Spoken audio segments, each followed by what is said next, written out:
സ്ഥിരീകരിച്ച ദിവസമാണ്. ഇന്നാണ് ലോകത്ത് ആദ്യമായിട്ട് സിനിമ കണ്ടുപിടിച്ച ദിവസം. അറിയോ? 126 വർഷം മുമ്പ് ഈ ദിവസമാണ് ലോകത്ത് ആദ്യമായിട്ട് ചലിക്കുന്ന ചിത്രം, ഒരു 30 സെക്കൻഡ് ദൈർഘ്യമുള്ള 4 സെക്കൻഡ് ദൈർഘ്യമുള്ള ചലിക്കുന്ന ചിത്രം കണ്ടുപിടിച്ചത്. നമുക്കെല്ലാവർക്കും സിനിമ ഇഷ്ടമാണ്. എന്തുകൊണ്ടാണ് സിനിമ ഇഷ്ടപ്പെടുന്നത്? നിങ്ങൾ സിനിമയിൽ അഭിനയിക്കണം ആഗ്രഹിക്കുന്ന ആളില്ല? ആരൊക്കെയാ?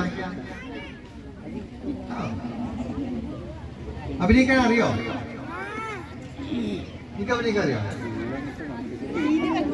അഭിനയം പഠിക്കാൻ ആഗ്രഹിക്കുന്നവരുണ്ടോ? ഈ സ്കൂൾ 10 ദിവസം പഠിച്ചിട്ട് ഈ ദിവസങ്ങളിൽ എന്തൊക്കെയാ ചെയ്തത്? ആരെങ്കിലും അഭിനയിക്കാൻ പോയോ?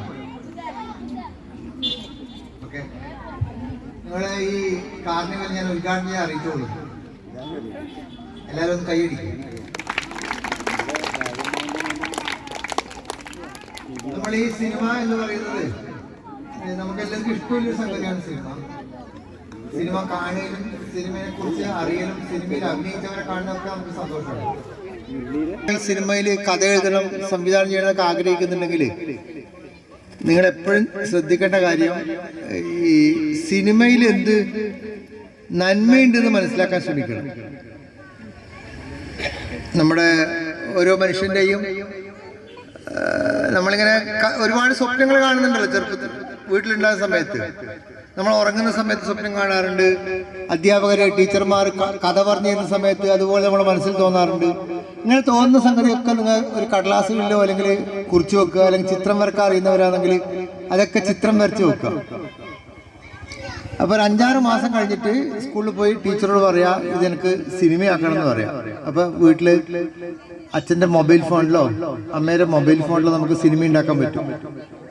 ഇപ്പൊ കേരളത്തിലെ ഒരു വലിയ സിനിമ നിരന്തരം കാണിക്കുന്ന സ്ഥലമാണ് തിരുവനന്തപുരത്തെ ചലച്ചിത്ര ഉത്സവം എന്ന് പറയുന്ന ഇന്റർനാഷണൽ ഫിലിം ഫെസ്റ്റിവൽ. ഇപ്രാവശ്യം അവിടെ കാണിച്ച പ്രധാനപ്പെട്ട ഒരു സിനിമ ഒരാൾ മൊബൈൽ ഫോണിലെടുത്ത സിനിമയാണ്. നമ്മുടെ കാസർഗോഡ് ജില്ലയിലെ കാസർഗോഡിലെ കാഞ്ഞങ്ങാട് ഭാഗത്തിൽ ഒരു പെൺകുട്ടി എടുത്ത സിനിമയാണ് അവിടെ പ്രദർശിപ്പിച്ചത്. അപ്പോൾ നിങ്ങൾക്ക് മൊബൈൽ ഫോണിൽ മെസ്സേജ് അയക്കാൻ മാത്രമല്ല സിനിമ എടുക്കാനും കഴിയും. അപ്പോൾ നിങ്ങൾ സിനിമ എടുക്കാൻ ആഗ്രഹിക്കുന്നവർ നിങ്ങൾ ആഗ്രഹിക്കുന്ന കാര്യങ്ങൾ, ഇങ്ങനത്തെ സിനിമയാണ് വിചാരിക്കുന്നത്, ചെറിയ കടലാസിൽ എഴുതി നോട്ട് പുസ്തകത്തിൽ എഴുതി സൂക്ഷിക്കുക. ഒഴിവ് കിട്ടുന്ന സമയത്ത് അച്ഛൻ്റെയോ അമ്മയുടെ മൊബൈൽ ഫോൺ വാങ്ങിയിട്ട് ആ സിനിമയാക്കാൻ പറ്റുമോ നോക്കുക. പിന്നെ ഇന്നത്തെ ദിവസത്തിൻ്റെ പ്രത്യേകത നേരത്തെ നമ്മുടെ അധ്യക്ഷം വഹിച്ച ചേച്ചി പറഞ്ഞു തന്നു. 1938 ആരാ നായനാര്? ഇ.കെ. നായനാർ ആരാ? ഇ.കെ. നായനാർ ആദ്യത്തെ പ്രസിഡന്റാന്ന് പറഞ്ഞില്ലേ ബാലസംഘത്തിന്? ആരാണ് ഇ.കെ. നായനാര്? അദ്ദേഹം ആരാണ്? മൂപ്പരെ കുറിച്ച് ആരൊക്കെ കേട്ടിട്ടുണ്ട്? നായനാരെ കുറിച്ച് കേട്ട ഒരാൾ കൈവക്കി. ആ, പിന്നെ ആരും പറ. എവിടുത്തെ മുഖ്യമന്ത്രി? അയാൾ ഈ തൃക്കരിപ്പൂർ, അതേ ഈ തൃക്കരിപ്പൂരിന്റെ MLA ആയിരുന്നു. ഇപ്പൊ നമ്മൾ രാജഗോപാൽ MLA അറിയില്ലേ? രാജഗോപാൽ MLA ആയതുപോലെ 1987 നായനാര് തൃക്കരിപ്പൂർ MLA ആയിരുന്നു. അറിയോ? വീട്ടിലെ മുതിർന്നവരോട് ചോദിക്കണം, നായനാർ അങ്കിൾ എപ്പോഴാണ് നമ്മുടെ MLA ആയിരുന്നത്? അതേ ഇവിടുന്ന് ചോദിച്ചിട്ട് കേരളത്തിന്റെ മുഖ്യമന്ത്രി ആയിട്ടുണ്ട്. അതറിയോ? അറിയോ? ഈ തൃക്കരിപ്പൂർ ചോദിച്ചിട്ടാണ് അദ്ദേഹം കേരളത്തിന്റെ മുഖ്യമന്ത്രി ആയത്. നന്മ മനസ്സിൽ കരുതിയിട്ട് പൊതു രംഗത്തും മറ്റുള്ളവരെ സഹായിക്കുകയൊക്കെ ചെയ്യണം കേട്ടോ.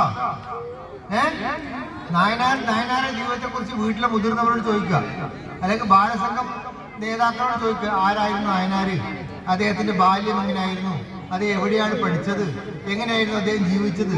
അതുപോലെ നമ്മളും ജീവിച്ചാൽ, നമ്മളും അതുപോലെ ആയാൽ നമുക്ക് കേരളത്തിന്റെ മുഖ്യമന്ത്രി ആകാൻ പറ്റും.